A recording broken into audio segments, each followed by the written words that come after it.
આવતીકાલે ચૂંટણી છે અને અમે અમારી પેનલ સાથે ઉમેદવારી કરી રહ્યા છીએ અને લોકોનો સહકાર અને લોકોની આશામાં અમે ચોક્કસ ખરા ઉતરશું। ચોક્કસપણે લોકોમાં એક માહોલ એવો ઊભો થયો છે, લોકોમાં એક એવી અપેક્ષા ઊભી થઈ છે કે ખોટા માણસો આજે ચૂંટણી લડી રહ્યા છે એને જાકારો આપવાનો સમય આવી ગયો છે અને ભૂતકાળમાં અમારી કાર્યકાળ દરમિયાનનો વહીવટ પણ લોકોએ જોયેલો છે અને આજના કાર્યકાળ દરમિયાનનો લોકોએ પણ વહીવટ જોયેલો છે।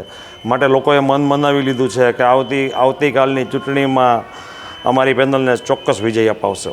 જગદીશભાઈ, અગાઉ જે ચૂંટણીઓ યોજાઈ છે તેમના કરતાં આ વખતે જે ચૂંટણી યોજાઈ રહી છે નાગરિક બેંકની, તેમનો માહોલ કંઈક અલગ જ પ્રકારનો જોવા મળી રહ્યો છે, શું? સાચી વાત છે, કારણ કે ભારતીય જનતા પાર્ટીએ પોતાનું ચરિત્ર ખુલ્લું કરી દીધું છે અને એક વ્યક્તિને જેલમાંથી ઉમેદવારી કરવા માટેનો મેન્ડેટ આપ્યો છે અને એ કારણોસર આજે એમનો મોટો પ્રેસ્ટીજ ઇસ્યુ ઊભો થયો છે। એમને જીતાડવા માટે એને મોટો પ્રેસ્ટીજ ઇસ્યુ ઊભો થયો છે અને એની મોટી હોહા થઈ પડી છે। જગદીશભાઈ, આપની પેનલને રીબડા જૂથનો પણ સપોર્ટ મળ્યો છે કે શું કહેશો? ના, એ વાત ખોટી છે। રીબડા જૂથનો કોઈને સહકાર છે જ નહીં। રીબડા જૂથ માત્ર ને માત્ર ભારતીય જનતા પાર્ટી સાથે જોડાયેલું છે। જગદીશભાઈ, આ વખતે જે આ ચૂંટણી છે ત્યારે બંને પેનલો વચ્ચે જે રસાકસી ભર્યો જે માહોલ છે, આવતીકાલે જે ચૂંટણી યોજાય છે તે બાબતે 23 ઉમેદવારો જે છે આ ચૂંટણીમાં ઉમેદવાર ઝંપલાવશે, એના વિશે તમામ લોકોને 11 મત આપવાના હોય છે। 8 સામાન્ય, 2 મહિલા અને 1 SC/ST અનામતમાં મત આપવાના હોય છે। તમામ વ્યક્તિ 11 લોકોને ચૂંટીને કાલે મોકલશે અને એમાં અમે 100% જીત્યું, અમને વિશ્વાસ છે। ગોંડલની પ્રજા ઉપર વિશ્વાસ છે, ગોંડલના લોકો ઉપર, ગોંડલના બેંકના સભાસદો ઉપર અમને પૂર્ણ વિશ્વાસ છે કે અમે જીતશું। જગદીશભાઈ, આપના ચેરમેનના કાર્યકાળ દરમિયાન આપની ઉપર એક ખુરશીનો કૌભાંડનો જે આક્ષેપ કરવામાં આવ્યો છે તેમના વિશે શું કહેશો? જે લોકો બાલાશ્રમની દીકરીઓને સોનું દેવાના પૈસા ખાઈ જતા હોય, એની પોલીસ ફરિયાદ થતી હોય, એમાં એમના વહીવટદારો જેલમાં જતા હોય, એમના મેનેજર જેલમાં જતા હોય, એવા લોકોને આક્ષેપ કરવાનો અધિકાર ક્યાંથી હોય? એ પોલીસ ચોપડે જોઈ લેવાનું છે, બેંકના ચોપડે જોઈ લેવાનું છે કે જે લોકો બાલાશ્રમની દીકરીને પૈસા જો ખાઈ જતા હોય એ લોકો છતાંય મારી ઉપર આક્ષેપ કરે તો એ લોકોને આક્ષેપ કરવાના એના સંસ્કાર હોય। આવતીકાલે ચૂંટણી છે અને અમે અમારી પેનલ સાથે ઉમેદવારી કરી રહ્યા છીએ અને લોકોનો સહકાર અને લોકોની આશામાં અમે ચોક્કસ ખરા ઉતરશું। ચોક્કસપણે લોકોમાં એક માહોલ એવો ઊભો થયો છે, લોકોમાં એક એવી અપેક્ષા ઊભી થઈ છે કે ખોટા માણસો આજે ચૂંટણી લડી રહ્યા છે એને જાકારો આપવાનો સમય આવી ગયો છે અને ભૂતકાળમાં અમારી કાર્યકાળ દરમિયાનનો વહીવટ પણ લોકોએ જોયેલો છે અને આજના કાર્યકાળ દરમિયાનનો લોકોએ પણ વહીવટ જોયેલો છે। માટે લોકોએ મન મનાવી લીધું છે કે આવતીકાલની ચૂંટણીમાં અમારી પેનલને ચોક્કસ વિજય અપાવશે। જગદીશભાઈ, અગાઉ જે ચૂંટણીઓ યોજાઈ છે તેમના કરતાં આ વખતે જે ચૂંટણી યોજાઈ રહી છે નાગરિક બેંકની, તેમનો માહોલ કંઈક અલગ જ પ્રકારનો જોવા મળી રહ્યો છે, શું? સાચી વાત છે, કારણ કે ભારતીય જનતા પાર્ટીએ પોતાનું ચરિત્ર ખુલ્લું કરી દીધું છે અને એક વ્યક્તિને જેલમાંથી ઉમેદવારી કરવા માટેનો મેન્ડેટ આપ્યો છે અને એ કારણોસર આજે એમનો મોટો પ્રેસ્ટીજ ઇસ્યુ ઊભો થયો છે। એમને જીતાડવા માટે એને મોટો પ્રેસ્ટીજ ઇસ્યુ ઊભો થયો છે અને એની મોટી હોહા થઈ પડી છે। જગદીશભાઈ, આપની પેનલને રીબડા જૂથનો પણ સપોર્ટ મળ્યો છે કે શું કહેશો? ના, એ વાત ખોટી છે। રીબડા જૂથનો કોઈને સહકાર છે જ નહીં। રીબડા જૂથ માત્ર ને માત્ર ભારતીય જનતા પાર્ટી સાથે જોડાયેલું છે।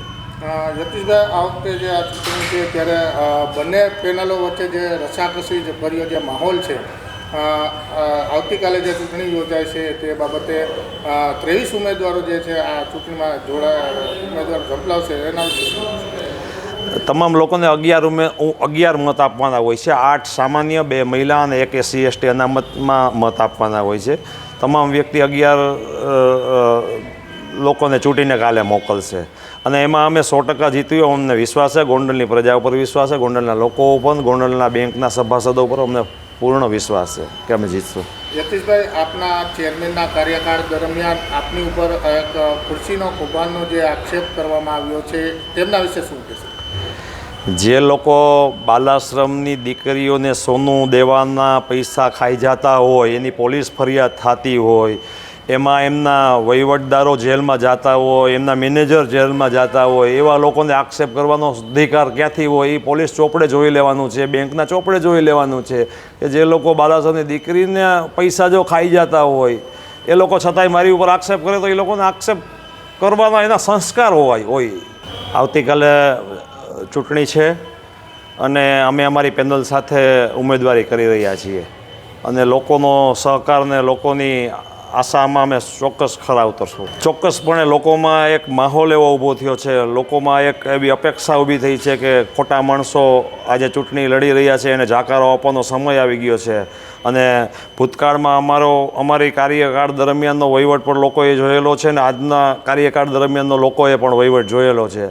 માટે લોકોએ મન મનાવી લીધું છે કે આવતીકાલની ચૂંટણીમાં અમારી પેનલને ચોક્કસ વિજય અપાવશે.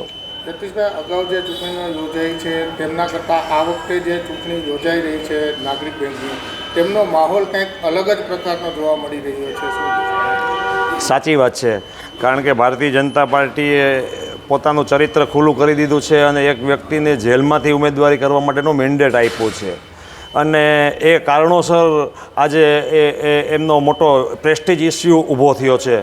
એમને જીતાડવા માટે એને મોટો પ્રેસ્ટીજ ઇસ્યુ ઊભો થયો છે અને એની મોટી હોહા થઈ પડી છે. જગદીશભાઈ, આપની પેનલને રીબડા જૂથનો પણ સપોર્ટ મળ્યો છે કે શું કહેશો એ બાબતે? ના, એ વાત ખોટી છે. રીબડા જૂથનો કોઈને સહકાર છે જ નહીં. રીબડા જૂથ માત્ર ને માત્ર ભારતીય જનતા પાર્ટી સાથે જોડાયેલું છે.